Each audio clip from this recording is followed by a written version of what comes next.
Let's bring in my co-host, Dr. Drew Pinsky. Thankfully, he is not hospitalized, but he is battling COVID-19 from his bedroom where he's quarantined. Nice job getting it all set up by yourself there. First question, most important question, Dr. Drew, how you feeling tonight? I am better. I'll tell you about why in a few minutes. But, you know, I really, it's a privilege now to be able to give the patient perspective on this, and not just the patient perspective, but an at-risk patient, right? I'm in my mid-60s. I have metabolic syndrome. I am the population that gets into trouble. And lo and behold, I got moderate COVID. So you get initially a flu-like syndrome, right, with the fever and the chills and the aches. But it's what follows that is treacherous. And I've got some interesting thoughts having now lived through a lot of that. And I'm telling you what, we know how to treat it now, but it really requires careful management by physicians. Yeah, I mean, it's interesting because you reached out to me, I think, on Saturday saying, I think that I have COVID, but you didn't have a positive test at that point. Talk to us about what it felt like and how you knew that it was COVID. So I awakened in the middle of the night, Christmas Eve, with fever and chills, and my first thought was, here it goes. It's got to be. I could feel COVID closing in around me. I mean, we all know we were in this huge outbreak here in Los Angeles, and as you know, if you recall, I was fighting to get the vaccine because I just could feel it closing in on me. Oh, and there we are. So that's when I got sick the day one. And it's like it's the flu. Fever, chills, aches, all the things you're familiar with the flu. It's nasty. It's not fun. It's, you know, it was very much reminiscent of H1N1, something I had 10 years ago. But it's really what follows that is the treacherous part. So I want you to think about this as a flu with treachery. And that's how people get into trouble with this thing if they're not carefully followed. There's lots of controversy about how to treat the viral phase. Ivermectin now is being thought of by many of my peers, but some doctors are very conservative with it. But it's the next phase. Once you get the inflammatory phase, you've heard us talk about the cytokine activation system. I got neurologically sort of out of it. My lungs filled up. I got some cardiac symptoms and got put on Decadron, and that helped a ton. So that, had I not had careful management by a physician, though, and if I was not aware what was going on, I could see how people could get behind this, and you could really get yourself into big trouble quickly. Well, and today you got something called an infusion, and I'm sure there's a lot of people that are watching this that are like, look, you're a doctor, you've got some means. The average Joe who gets this wouldn't know to ask for this, wouldn't be able to get something like this. What do you say to those people? Well, now you will know, and you can have access to it. There is no reason. This is my infusion this afternoon of a monoclonal antibody. This is, if you remember, it became famous when President Trump had Regeneron when he was hospitalized. That was sort of the first incarnation of these monoclonal antibodies. This is called bamlanivimab. It's the Lilly product. We have no relationship with them except to say that I applied for it, got it, and anybody can get it. Medicare, Medi-Cal, all insurances. My nurse told me, my infusion nurse who came to my house and infused this product today, told me that he goes across the socioeconomic spectrum every day. Everybody can get this. And I am here to tell you, I was not feeling so great this morning, but after that infusion, I felt well enough to come on with you, and I'm feeling a lot better. It's literally antibodies directed right at the spike proteins of the virus. And I was having the inflammatory component of the disease. The Decadron was suppressing that, but the virus was still doing its thing. I think this put me over the goal line a little bit. I feel much better now after that infusion. It's a single infusion. And you say in the middle of the infusion, all of a sudden things started to change, right? It was weird. I have things happening to me that I would not have necessarily believed if it were not happening to myself. And I told the nurse, I said, you know, this is going to sound very strange, but I was aware I was foggy neurologically. I was having trouble concentrating. And I said, you know, we're about halfway through now, and I'm feeling stronger, and colors are brighter. I feel like the fog is lifting. And he said, you know, people tell me that every day. And I thought, well, it's real. I'm here to tell you. And hopefully it's sustained. I still burn out pretty easily. I get fatigued. I'm probably going to need another week of rest at least. I could still get into trouble. We all know there's clotting complications and things. So my physician and I are working very hard on these things.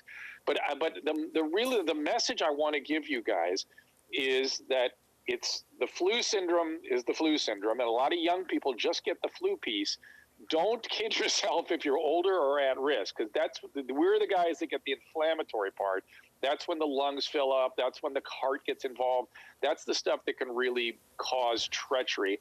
And we have ways to treat that now. And there's no reason that all of us don't have access to all these treatments. You need careful management from a physician, and you need to be aware of these treatments that are out there. Your doctor can apply for them no matter who you are.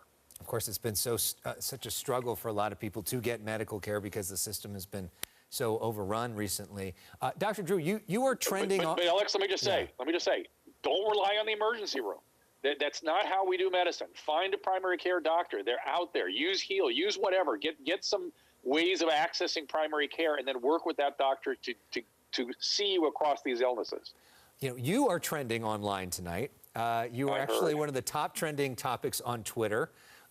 Great. Yahoo, always fun. Daily Beast, USA Today, The Hill, all these different sites, People Magazine, all writing about you. And many of them are referring to your early comments during all this, where you said that coronavirus would not be worse than the flu. You apologized for that back in April.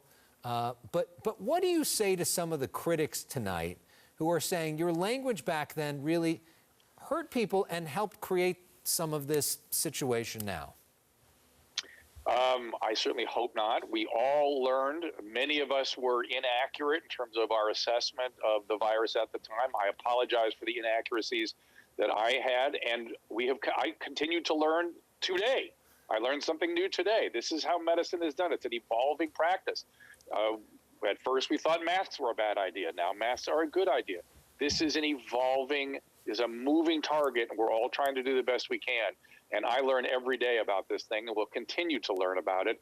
You and I have been doing a show since March, most nights, dedicated to looking at these controversies. And you can see we went from the fog of war, if you remember, way back in March, to understanding more and more about this, and now really being able to treat and handle it, provided we get on top of it. Well, and let's talk now, because we are about to be at New Year's Eve.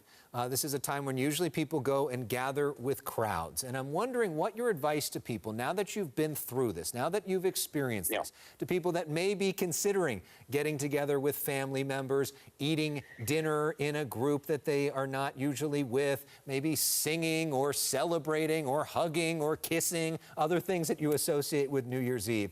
How does this experience maybe change your perception in terms of what people should do and what you might do in your own life? Yeah. First of all, get the vaccine, everybody. If you can get the vaccine, get the vaccine, number one. Number two, wear your masks. Number three, understand that you never know when you can walk into a powder keg.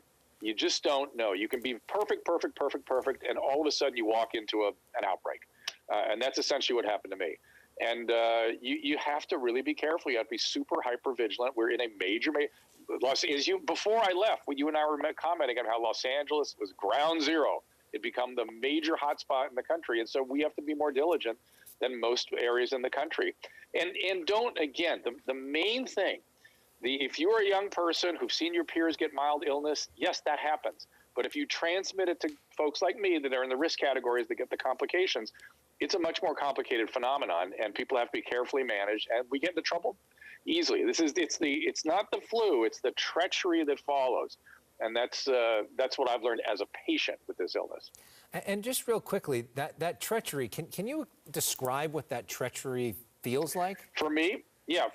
It can look like somebody ending up in a ventilator, right? I mean, that's what some of it looks like. But for me, what it looked like was I had strange rhythm disturbances with my heart, where my pulse wasn't going up, but my fever was going up, but it was going crazy when I would exert myself.